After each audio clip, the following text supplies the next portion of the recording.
Thank you. Senator Schiff. Thank you, Madam Chair. I feel I should address the mountains versus hills controversy.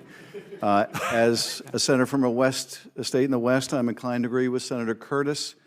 But as I understand where the chair is from, and you are the chair, I'm inclined to agree with the chair. Thank you. So let me just say unequivocally, I've got friends on both sides of this issue, and I stand with my friends. Mr. Zeldin, as you're well aware, the horrific fires that have ravaged California over the last week have displaced thousands of people, resulted in the loss of more than 24 lives.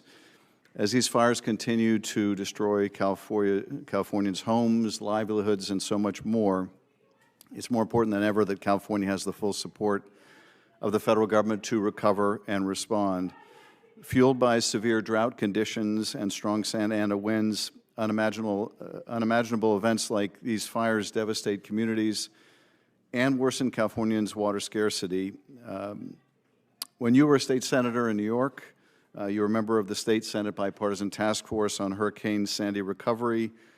You applauded a comprehensive legislative package that included tax assessment relief for properties catastrophically damaged by the storm, revisions to regulatory obstacles that slow down the rebuilding process, and improvement and continued expansion of state insurance laws to help policymakers receive funds following a disaster, and more. And in response to Hurricane Sandy, the EPA supported FEMA and worked closely with federal agencies and the states of New Jersey and New York to assess damage and respond to environmental concerns. The EPA stepped in to assess the condition of drinking water and wastewater facilities, helped to get several damaged wastewater treatment plants in New Jersey up and running, evaluated conditions at hazardous waste sites, and assisted in the collection of debris and household hazardous waste. Can you provide Californians with the assurance that you will advocate the same strong recovery and response assistance from EPA as EPA provided to your then constituency in Long Island after Hurricane Sandy, if confirmed? Senator, first off, congratulations on your election. I look forward to working with you on this committee. And we all, from the rest of the country, have been watching what is playing out for your constituents. And many of us know people who have been impacted and they've lost everything.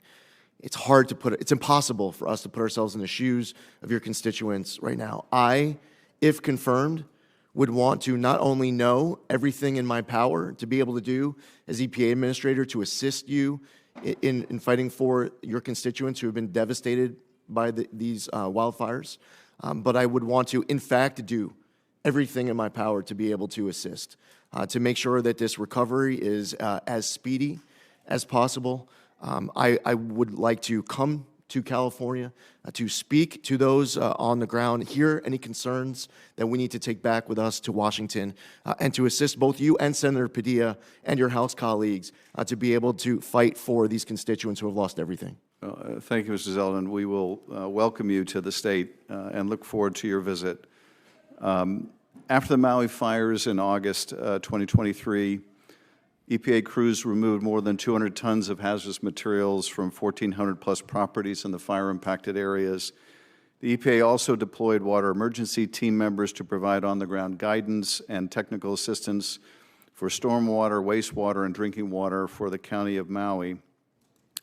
Do you commit also to prioritizing similar assistance for California to ensure that local water supplies are tested, treated, and restored to safe drinking water standards, just as EPA stepped in to do after the horrific Maui fires? Senator, I would want to do everything in my power, if confirmed as EPA Administrator, to be able to assist with that as well.